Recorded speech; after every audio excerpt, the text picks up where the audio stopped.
नमस्कार, स्वागत है आप सभी का। आप देख रहे हैं BS टीवी। मैं हूं आपके साथ विवेक पांडे और वक्त हो चला है 5 का पंच का, यानी कि दिन भर की 5 बड़ी खबरें लेकर हाजिर हैं एक बार फिर से आपके बीच। तो चलिए जानते हैं 5 बजे की 5 बड़ी खबरें आ रही हैं अब आपके स्क्रीन पर। देश का बजट, यानी जैसे हम कहते हैं यूनियन बजट, आम बजट कल आ रहा है। भारतवासियों को इंतजार था, पर इस देश के बजट पर निगाहें सबकी टिकी है। शेयर बाजार की भी निगाहें, निवेश की निगाहें हैं। क्या माफ होगा? क्या महंगाई में इजाफा या फिर महंगाई में कटौती? गृहिणियों के लिए कैसा होगा?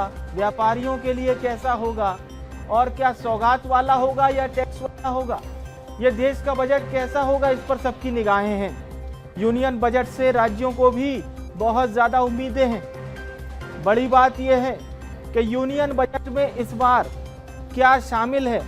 सबसे महत्वपूर्ण बात यह भी है कि क्या कोई नई रेल सेवा के तौर पर सौगात मिल सकती है या फिर जो यथावत चल रहा है उसी को कंटिन्यू किया जाएगा। टैक्स सिस्टम में छूट किसे मिलेगी, आयकर में छूट किसे मिलेगी, और साथ ही साथ युवाओं के लिए क्या होगा, महिलाओं के लिए क्या होगा, गृहिणियों के लिए क्या होगा, टैक्स पेयर्स के लिए क्या होगा, और साथ ही साथ छोटे उद्योगपतियों के लिए क्या होगा। ये बहुत से सवाल लेकर आ रहा है कल देश का बजट, जिस पर BS टीवी की भी निगाहें लगातार बनी रहेगी। इसके साथ ही साथ मुख्यमंत्री डॉक्टर मोहन यादव के जापान दौरे का आज चौथा और अंतिम दिन है। आज मुख्यमंत्री डॉक्टर मोहन यादव जापान की धार्मिक राजधानी कही जाने वाली क्योटो में कई प्राचीन और ऐतिहासिक मंदिरों का भ्रमण भी किया। इसके साथ ही साथ एक बड़े निवेश आने की उम्मीद है GIS भोपाल में। GIS भोपाल, जिसका आयोजन 24 और 25 फरवरी को होना है। GIS भोपाल में 30 देशों के उद्योगपति शामिल होंगे। और अब आपको खबरों में आगे बढ़ेंगे और बताएंगे फिटजी का कारनामा आपको पता होगा। भोपाल फिटजी जो कि बंद हो चुकी है। भोपाल फिटजी पर आरोप है 12 से 15 करोड़ हड़पने का। अब ये 12 से 15 करोड़ की राशि कैसे सरकार दिलाएगी, इसे लेकर भी आपको जानकारी देंगे। और फिटजी से कैसे इन पैसों की भरपाई की जाएगी, क्योंकि परिजनों को अपने पैसे का इंतजार है। छत्तीसगढ़ कांग्रेस में क्या इस वक्त कुछ ठीक नहीं चल रहा, ये सवाल खड़े हो रहे हैं। जिला कांग्रेस कमेटी में 2 जिला अध्यक्षों के इस्तीफे हो गए। और बीते दिनों जिस प्रकार से हमने देखा था, धमतरी पे जो बवाल हुआ वो थमा नहीं, 2 इस्तीफे हो गए। इससे पहले भी रायपुर में वर्तमान पार्षदों ने इस्तीफा दिया। अलग अलग जगह से सुगबुगाहट ही नहीं, अब खुल के तस्वीरें भी सामने आ रही है जो ये कह रही है कि वाकई में क्या छत्तीसगढ़ कांग्रेस में सब ऑल इज वेल है, सब ठीक ठाक है। छत्तीसगढ़ से ही खबर, बड़ी सर्चिंग, बड़ी कार्रवाई। गरियाबंद और बीजापुर में एक बड़ी कार्रवाई देखने को मिली है। जवानों को नुकसान पहुंचाने के लिए डेटोनेटर, IED और तमाम हथियार यहां पर रखे गए, जिसे बरामद किया गया है। तो इन 5 बजे की 5 बड़ी खबरों पर रहेगी हमारी नजर इस वक्त आपके स्क्रीन पर।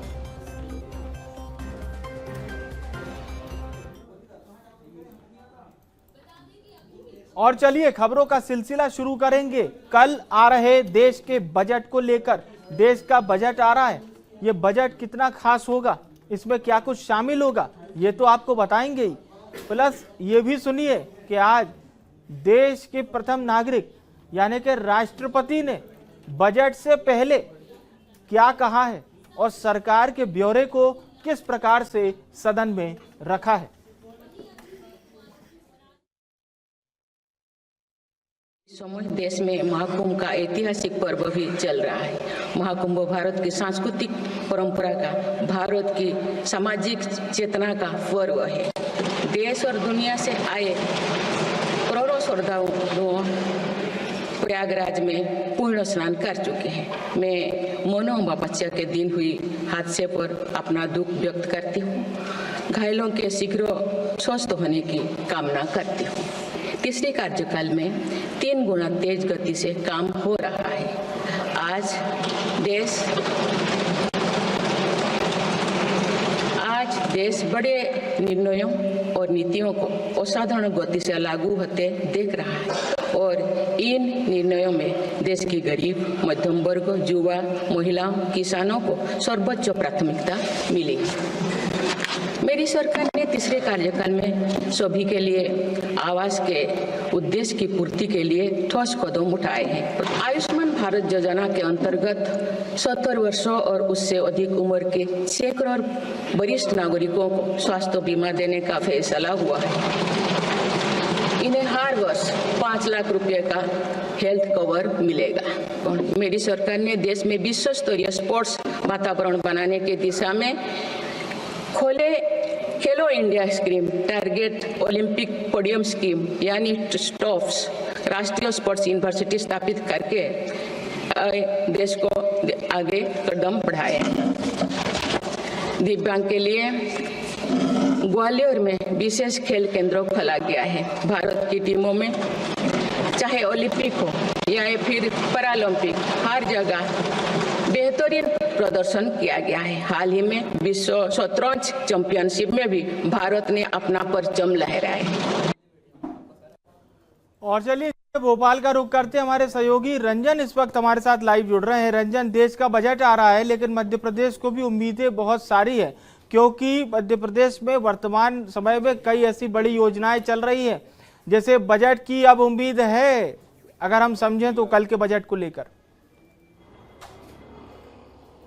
जी बिल्कुल विवेक, कल देखिए जो है वित्त मंत्री निर्मला सीतारमण जो है देश का आम बजट जो है वो पेश करने जा रही है। लेकिन उससे पहले जो है आज आर्थिक सर्वे जो है वो पेश किए गए हैं, जिसमें कि हमने देखा कि आने वाले बजट को लेकर के एक प्रावधान जो है वो तय किया जाता है कि किस तरीके से आने वाले समय में यानी वित्त वर्ष 2025-26 में जो है सरकार योजनाओं पर जो है पैसे खर्च करने वाली है। इसको लेकर के जो है बजट का निर्धारण जो है वो किया जाएगा। और इस सर्वे में सीधे तौर पर देखा जा सकता था कि जो गरीबी से जुड़ी हुई योजनाएं हैं, जो किसानों से जुड़ी हुई योजना है, जो महिलाओं से जुड़ी योजनाएं हैं, उनको जो है प्राथमिकता दी गई है। यानी कल के बजट में हम कह सकते हैं जो 3 से 4 वर्ष जो प्रधानमंत्री नरेंद्र मोदी ने कहे हैं उसको लेकर के जो है इस बार विशेष प्रावधान जो है बजट में किए जाएंगे। खास करके किसानों को जो है अधिक से अधिक लाभ किस तरीके से मिल सके, महिलाओं को आने वाले समय में सशक्त किस तरीके से बनाया जा सके, इसके लिए जो है कई सारे प्रावधान जो है वो आने वाले बजट में हमें देखने को मिल सकते हैं। लेकिन सबसे बड़ी बात है कि कई जो बड़ी योजनाएं हैं वो केंद्र सरकार के द्वारा चलाई जाती है और इन योजनाओं का लाभ जो है वो जन जन तक पहुंचे, किसी भी प्रकार की योजनाओं में कोई भी कमी ना आए और जनहितैषी योजनाओं का लाभ जो है जन जन तक पहुंचते रहे, इसके लिए भी जो है कल के बजट में प्रावधान किए जाएंगे। इसके अलावा एक और बड़ी चीज़ जो निकल कर के सामने आने वाली है वो है कि AI टेक्नोलॉजी के क्षेत्र में लगातार केंद्र सरकार भी आगे बढ़ रही है। ऐसे में अब AI टेक्नोलॉजी को आगे बढ़ाने के लिए भी जो है कल के बजट में जो है प्रस्ताव आ सकते हैं। इसके अलावा जो इलेक्ट्रिकल व्हीकल है उसको बढ़ावा देने के लिए लगातार जो है वो सरकार काम कर रही है, तो हो सकता है उसको लेकर भी कई बड़े प्रावधान जो है वो कल के बजट में हमें देखने को मिल सकते हैं। लेकिन इस बजट से जो है सभी वर्ग को जो है उम्मीद है, खास करके जो युवा वर्ग है, जो व्यापारी वर्ग है, जितने भी वर्ग हैं सभी को उम्मीद है कि उनके जो है उनके साथ जो है इस बजट के साथ जो है उनको जो है न्याय मिलेगा। आने वाले समय में जो वित्त वर्ष है उसको लेकर के जो तमाम सारी तैयारियां जो वित्त विभाग ने की थी, अलग अलग विभागों से जो है एक रिपोर्ट तैयार करने के लिए कहा गया था, जिसमें कि जितने भी विभाग है उन्होंने एक रिपोर्ट तैयार करके दिया है और उन विभागों में जो योजनाएं चलाई जा रही है उनका लाभ जो है वो जन जन तक पहुँचे, क्योंकि अब मध्य प्रदेश में भी जो है मार्च के महीने में उम्मीदें तो कई सारी है, लेकिन ये बजट कितना हितकारी है तो कल ही पता चलेगा। आप हमारे साथ बने रहिएगा, एक बार फिर से आपका रुख कर रहे हैं। और चलिए अब आपको जानकारी दे देते हैं मुख्यमंत्री डॉक्टर मोहन यादव के विदेश दौरे से जुड़ी हुई। तो जैसा कि आपको पता है मुख्यमंत्री डॉक्टर मोहन यादव जो कि 4 दिवसीय जापान दौरे पर हैं और आज मुख्यमंत्री के इस दौरे का आखिरी दिन है। आज मुख्यमंत्री जापान की धार्मिक नगरी कहे जाने वाली क्योटो में मौजूद हैं और क्योटो में वो तमाम ऐतिहासिक स्थलों का दौरा करने भी गए। लेकिन इस दौरे का जो विशेष फोकस है वो है निवेश। निवेश कितना बड़ी संख्या में आए, यही इस दौरे का एक बड़ा फोकस है, एक बड़ा मिशन है। रंजन हमारे साथ लगातार लाइव बने हुए हैं। जी रंजन, किस तरह से देखते हैं इस दौरे को, कितना खास रहा ये दौरा? आज अंतिम दिन है मुख्यमंत्री डॉक्टर मोहन यादव के इस दौरे का। जब लोग विवेक देखिए तो मध्य प्रदेश में निवेश के लिए लगातार जो है मोहन सरकार काम कर रही है और इसी कड़ी में मुख्यमंत्री डॉक्टर मोहन यादव ने जो है जापान का दौरा किया है और आज जापान दौरे का जो है आखिरी दिन है। और पिछले 3 से 4 दिनों में अगर हम बात करें तो मुख्यमंत्री डॉक्टर मोहन यादव ने जापान के अलग अलग शहरों में वो गए और राउंड टेबल पर जो है उद्योगपतियों के साथ चर्चा करने का काम किया, क्योंकि मध्य प्रदेश में निवेश के लिए जिस तरीके से सरकार लगातार काम कर रही है, युवाओं को रोजगार दिलाने के लिए जापान की टेक्नोलॉजी को जो है मध्य प्रदेश की भूमि पर किस तरीके से लाया जा सकता है, इसके लिए कई सारे MOU जो है वो साइन किए गए हैं। यानी आने वाले समय में कह सकते हैं कि मध्य प्रदेश में जो है उद्योगपतियों का एक हब होने वाला है, खास करके IT सेक्टर में जो अलग अलग क्षेत्र है, चाहे बात करें हम फार्मास्यूटिकल्स की, IT की, मेडिकल की, तो तमाम सारी जो संभावनाएं है वो मध्य प्रदेश की धरती पर है। तो ऐसे में मुख्यमंत्री डॉक्टर मोहन यादव का यही प्रयास है कि अधिक से अधिक निवेश जो है वो मध्य प्रदेश में आए, क्योंकि भोपाल में हम जान रहे 24 और 25 तारीख को जो है ग्लोबल इन्वेस्टर समिट भी होना है और इसके लिए जो है लगभग 50 देश से अधिक के जो उद्योगपति है वो यहाँ पर पहुँचेंगे और इसकी तैयारी जो है पूरे भव्य रूप से की जा रही है, क्योंकि इसका शुभारंभ करने खुद प्रधानमंत्री नरेंद्र मोदी पहुँचने वाले हैं।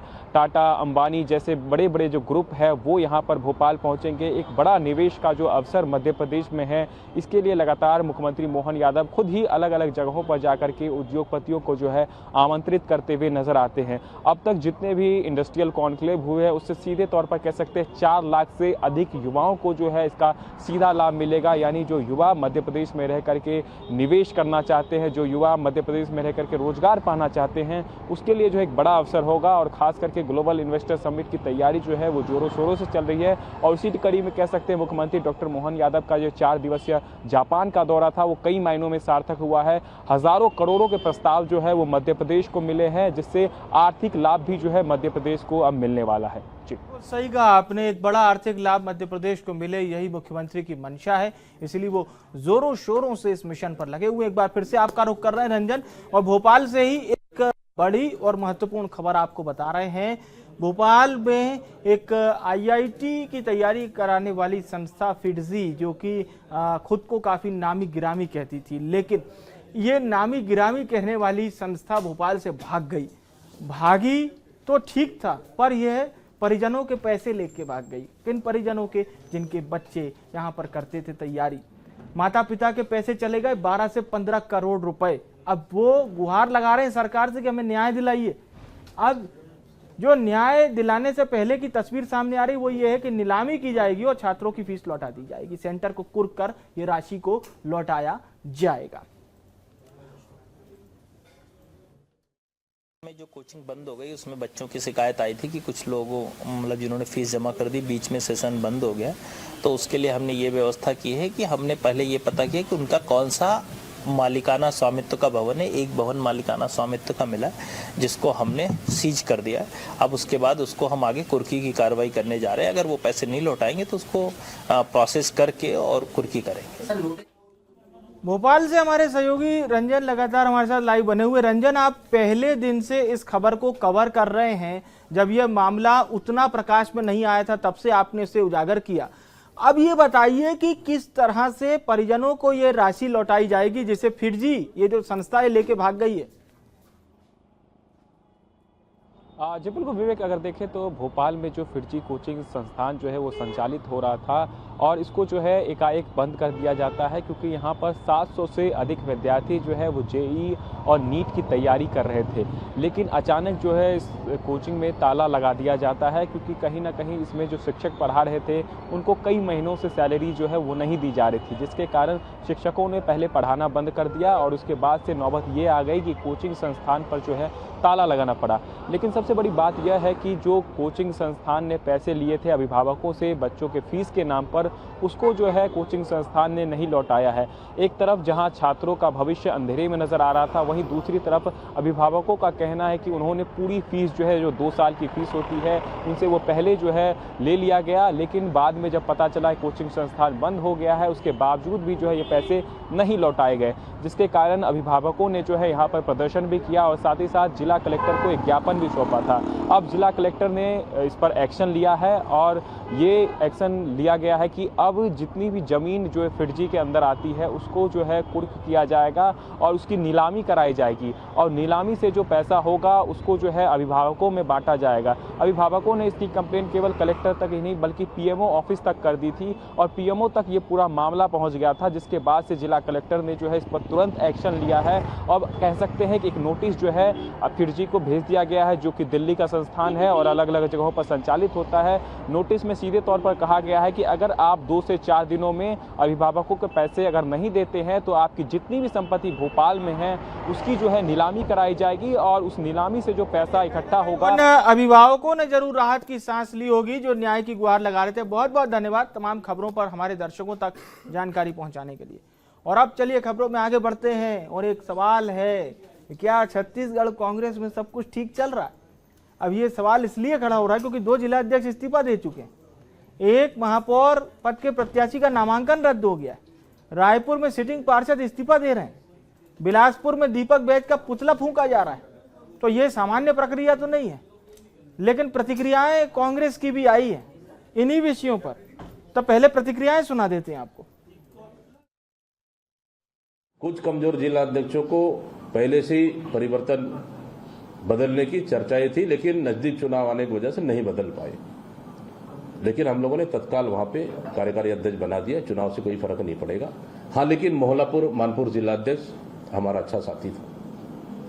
नगर पंचायत चुनाव अध्यक्ष लड़ना चाहते थे लेकिन पार्टी ने टिकट नहीं दिया और उन्होंने चुनाव लड़ने के लिए अपने पद से इस्तीफा दिया है।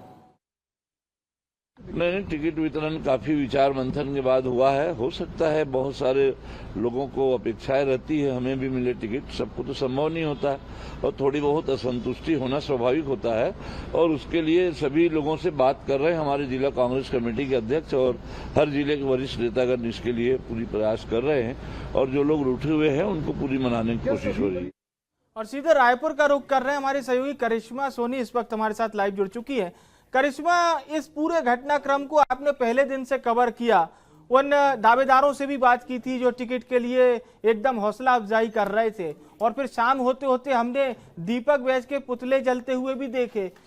बीते दिनों हमने महापौर पद के प्रत्याशी का नामांकन निरस्त होते हुए भी देखा और अब 2 जिला अध्यक्षों का इस्तीफा हो चुका है। यानी ये ऑल इज वेल की श्रेणी में तो नहीं आता है। जी बिल्कुल विवेक, कांग्रेस पार्टी की मुश्किलें जो है वो जब से चुनाव का ऐलान हुआ है तब से बढ़ती ही जा रही हैं, क्योंकि पहले कार्यकर्ताओं में जो अपेक्षाएं थी, जो उम्मीदें थी, वो टूटी और लगातार जो आवेदन आ रहे थे यहाँ पर प्रत्याशियों के लिए, दावेदारों के जो आवेदन आ रहे थे, जब प्रत्याशी चयन किया गया तो उन दावेदारों को कहीं ना कहीं दरकिनार किया गया, जिसकी वजह से कांग्रेस पार्टी में इस तरीके की स्थिति जो है वो निर्मित होती हुई नजर आ रही है। सारा जो माहौल कांग्रेस पार्टी में बना हुआ है वो टिकट वितरण के बाद नजर आ रहा है, कि जब टिकट वितरण हुआ और उसके बाद जो लगातार सक्रिय कार्यकर्ता थे जो काम कर रहे थे कांग्रेस पार्टी में, ऐसे नेताओं की जो अपेक्षाएं थी, जो इच्छाएं थी, वो कहीं ना कहीं टूट गई और उसके बाद निर्दलीय चुनाव लड़ने का फैसला कांग्रेस पार्टी के कई नेताओं ने, कार्यकर्ताओं ने कर लिया। और इसी सिलसिले में देखा जा रहा है कि कांग्रेस पार्टी के जितने भी जिला अध्यक्ष है वो भी अब इस्तीफा देते हुए कांग्रेस पार्टी से नजर आ रहे हैं। ये जो दृश्य है न केवल अभी के चुनाव में बल्कि इससे पहले भी विधानसभा में, नगरीय निकाय में और इससे पहले लोकसभा में और अब जो नगरीय निकाय में है देखने को मिल रहे हैं। अभी आपको बता दें, बेमेतरा के जो जिला अध्यक्ष थे बंसी पटेल, उन्होंने कल जो है कांग्रेस पार्टी के जिला अध्यक्ष पद से इस्तीफा दिया है और अब मोहला मानपुर से अनिल मानिकपुरी ने भी यहाँ पर जो अपना इस्तीफा आज कांग्रेस पार्टी में दे दिया है। तो कांग्रेस पार्टी में जिला अध्यक्षों का इस्तीफे का सिलसिला लगातार चल रहा है और इससे पहले जब प्रत्याशी का चयन किया गया, जब प्रत्याशियों के लिए टिकट का वितरण हुआ, उसके बाद बड़ी संख्या में कार्यकर्ताओं ने भी कांग्रेस पार्टी से इस्तीफा दिया। हालांकि अगर स्थिति देखी जाए तो कांग्रेस पार्टी का कहना है, कांग्रेस पार्टी के प्रदेश अध्यक्ष का कहना है कि इससे कोई भी फर्क नहीं पड़ता है, क्योंकि जिला अध्यक्षों को बदलने की बात कांग्रेस पार्टी ने पहले ही जो है केंद्रीय स्तर पर, राष्ट्रीय स्तर पर जो है रख दी थी और उसके बाद जब ऊपर से भी कई सारे जो है नामों को लेकर के पैनल बन चुके थे कि जिला अध्यक्षों को बदलना, 80% नए चेहरों को कांग्रेस पार्टी मौका देने वाली थी, लेकिन चुनाव शुरू हो गए जिसकी वजह से कांग्रेस पार्टी ने ये प्रक्रिया जो है कहीं ना कहीं थोड़ी इस प्रक्रिया में थोड़ी देरी कर दी, लेकिन उसके बावजूद कांग्रेस पार्टी में जो स्थिति देखने को मिल रही है, खुद के प्रत्याशी नामांकन वापस ले रहे हैं, किसी का नामांकन रद्द हो जा रहा है, इस्तीफे जो है यहाँ पर जिला अध्यक्ष देते हुए नजर आ रहे, कार्यकर्ताओं में नाराजगी है। जिला कांग्रेस के मुख्यालयों में देखा। जरूर हमारे दर्शकों को आप बताइए, क्या दीपक बैज एंड कंपनी इस सुगबुगाहट को भांप नहीं पाई? क्योंकि प्रदेश अध्यक्ष के पास पूरी ग्रॉस रूट की एक रिपोर्ट होती है जिसमें यह भी पता होता है कि कहां से विरोध के सुर उठ रहे हैं। जी बिल्कुल, जानकारी पूरी होती है, लेकिन उसके बावजूद जब यहाँ पर प्रत्याशियों का चयन होता है तो जो प्रदेश चुनाव समिति है वो जो जितने लोग थे वो उसमें मौजूद थे और उसके बाद जो है प्रत्याशियों का चयन किया गया। हालांकि स्थितियों का आकलन पहले भी किया जा चुका था कि कांग्रेस पार्टी में इस तरीके की स्थिति निर्मित हो सकती थी, लेकिन उसके बावजूद इन सभी चीजों को दरकिनार करके जो है कांग्रेस पार्टी ने प्रत्याशियों का चयन किया और उसके बाद इस तरीके की स्थिति देखने को मिल रही है। बहुत बहुत धन्यवाद, शुक्रिया आपका तमाम जानकारी हमारे दर्शकों तक पहुंचाने के लिए। और अब छत्तीसगढ़ से वीर जवानों की सफलता की एक नहीं दो तस्वीरें आपको दिखाने जा रहे हैं। ये तस्वीरें देखिए और समझिए कि नक्सलवाद पर कार्रवाई कितनी हो रही है। हालांकि नक्सली पीछे नहीं है, नक्सलियों ने जिस प्रकार से जवानों को नुकसान पहुंचाने की तैयारी की थी। बीजापुर गरियाबंद की ये दो तस्वीरें, गरियाबंद की तस्वीर आपको दिख रही होगी जिसमें आप देख सकते हैं कि किस तरह से आईडी को निष्क्रिय किया गया, वो भी सफलतापूर्वक। सुरक्षा की दृष्टि से ये आईडी पूरी तरह से सफल रहा, इसको निष्क्रिय किया गया। तो बीजापुर से भी बताया जा रहा है कि भालूडिग्गी बेसराजर के जंगलों में बम लगाया गया था और पेट्रोलिंग जिस प्रकार से होती है, जवान अपने रूटीन पेट्रोलिंग पर निकले थे। रूटीन पेट्रोलिंग पर जाने पर उन्हें पता चला कि किस प्रकार से यहाँ पर आईडी प्लांट किया गया है।